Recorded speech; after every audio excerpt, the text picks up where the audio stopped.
Okay, so we're going to take a quick detour and review, or maybe preview, if this is your first time, about complex numbers and exponentiation of complex numbers. So the first thing we're going to do is define complex numbers, go through some arithmetic with how things look in this set, and then we'll talk about exponentiation later.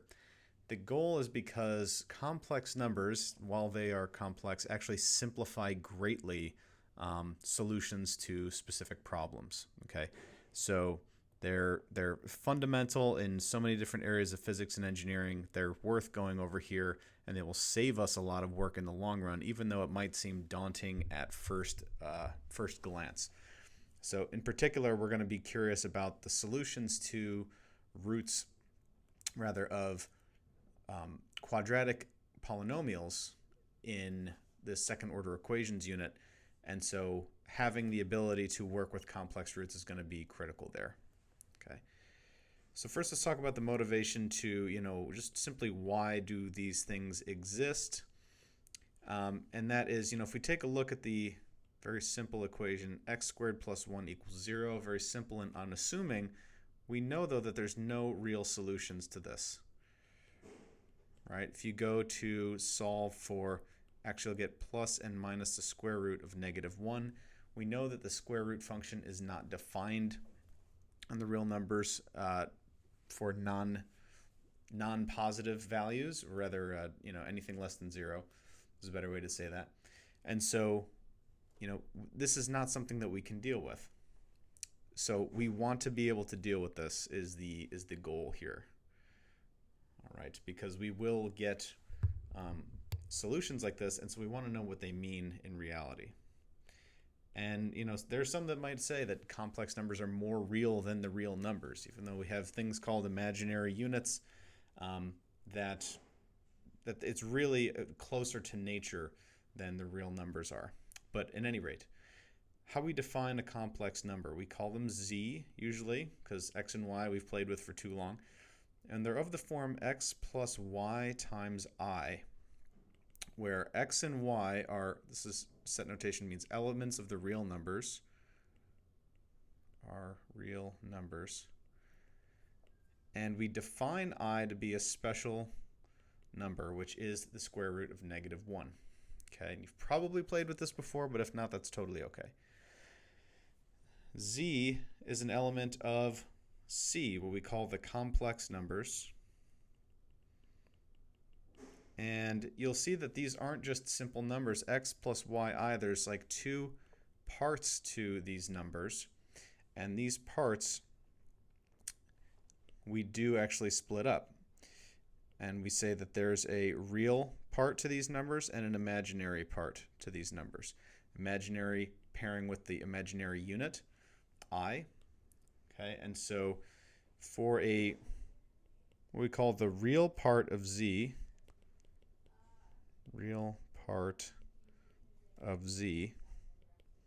this is equal to x, and it's a real number. And the imaginary part of z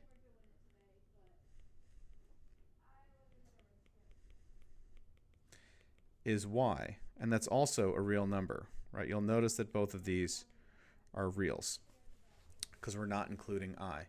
But when we talk about the real part and the imaginary part, that's what we're talking about. So, if we were to visualize these things, since they are by their nature two-dimensional, if I had, like 1 plus 2i, this would mean I'd come over 1 on the horizontal axis and up 2 on the imaginary, and here'd be z equals 1 plus 2i. So you can see how they're kind of like coordinates. You can kind of think of like 1, 2 in the plane. So complex numbers are two-dimensional in this way. So they have some arithmetic that aligns with what you remember and is also slightly different, and we need to consider things here. So let's move into that right now. I won't go into too many examples of plotting these. I think you can let your imagination do quite a bit of work here. So there's a couple things that we need to know, some concepts and definitions. One is that of the modulus. And this kind of is our rough way of talking about the size of a complex number. And we even use the absolute value notation, and it's really the square root of x squared plus y squared. So you can see this has ties to, the Pythagorean theorem, because, that would be the length of this side here. So it's kind of like the radius out from the origin in the complex plane. So this is our closest thing that we have to size. However, we should know that the complex numbers aren't ordered, meaning you can't really say one complex number is bigger than another. So this is kind of our analogy to have something to compare them by, which is really just the radius out. And then we also have what's called the complex conjugate, which you also may have heard of. Remember, for z some x plus yi, we use the notation z bar. This is the complex conjugate, and it's just negating the imaginary component here. Okay, and this has some special properties that are tied to the modulus, that are tied to other things, but we see that when we compose a complex number with its conjugate, and I mean multiply them together, what we get is x plus yi times x minus yi. And we distribute and add as normal, because remember these are real components. So we'll get x squared minus xyi plus xyi minus I squared y squared. Remembering that I squared is really -1. So this becomes x squared plus y squared. So z times its conjugate is how we get just the sum of the squares of the components, which is a real number. Okay. So that's the conjugate. It has many uses. That's the modulus. It has many uses. So some basic arithmetic facts.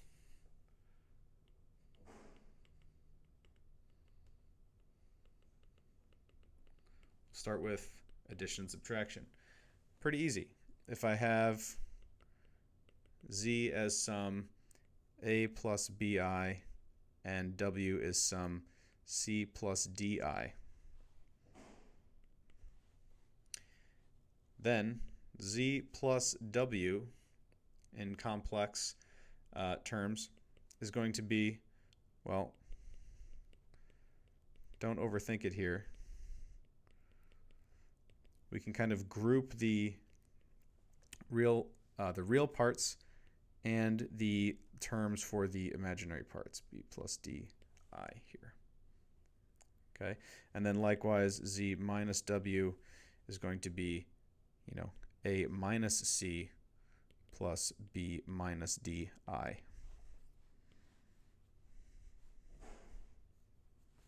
Okay, so add the real components, add the imaginary components. All right, now that's as simple as it gets. For multiplication, a little more interesting.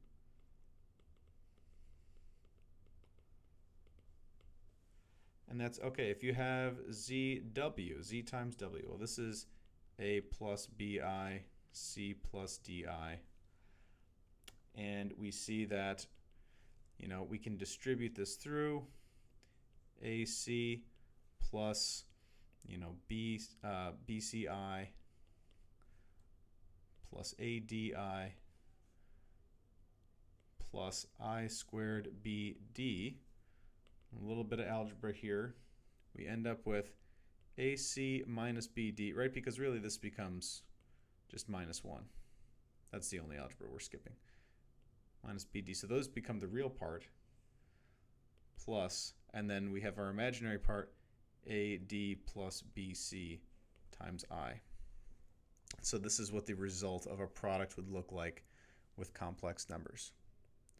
I'm going to have a few examples at the end of this. I'm just giving you the basic playbook here so that you can execute these on your own. I don't anticipate these giving you too much trouble once you get some practice. I know in definitions it can seem a little much.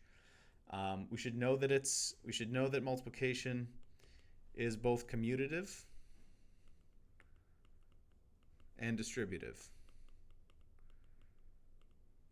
So those of you who have been through Calc 3 and know that there are operations that aren't commutative and distributive, you should be happy about this, right? So we know that, and maybe it'd be worth for you to show for some third complex numbers u that if I multiply this, I should be able to rewrite it like this.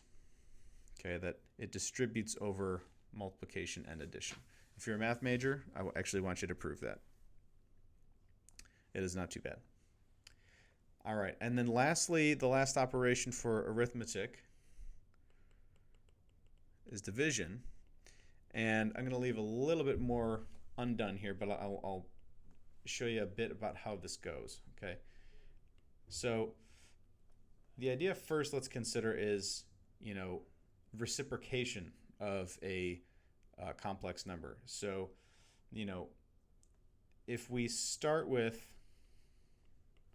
two complex numbers where their product is 1, what does that mean? It means that z is really 1 over w. And so let's here let me backtrack a little bit just so we have the same components here. Let's let z be x plus yi. Let's let w be a plus bi. So then 1 over w is then 1 over a plus bi. We don't really have a good template for what that means quite yet. But what we do know is that this product equals 1, which means wz equals 1 plus 0i, right, as a complex number. So it has a real part of 1 and an imaginary part of 0. So we're going to use that to our advantage here. And so, what does that mean? It means that from what we know about multiplication, the real part, ax minus by, must equal 1, and the product involving the imaginary part, ay plus bx, must equal 0. All right, and so this is from the laws of multiplication. All right, and now here is where it's just some, intermediate algebra where we're solving a system of equations. And we solve when we see that x and y are as follows. So x must be a over a squared plus b squared, and y ends up being negative b over a squared plus b squared. Okay. So what does this tell us? It tells us that 1 over a plus bi is equal to a over a squared plus b squared minus b over a squared plus b squared I. And so therefore z over w, right, if we take it a step further then, right, what does it mean to divide? Therefore, if we look at z over w, this is a new line of thinking.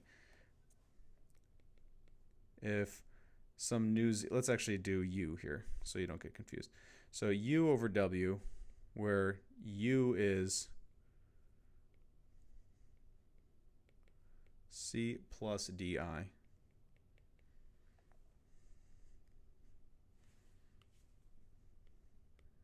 Okay. This is really u times 1 over w, you see? And so through a little bit of just running this through the law of multiplication, we'll see we'd be left with ac plus bd over a squared plus b squared plus ad minus bc I over a squared plus b squared. Okay, so this is how division works. A little clunky in terms of needing to write out all these components, but again, you should be able to verify pretty easily that this is how they work.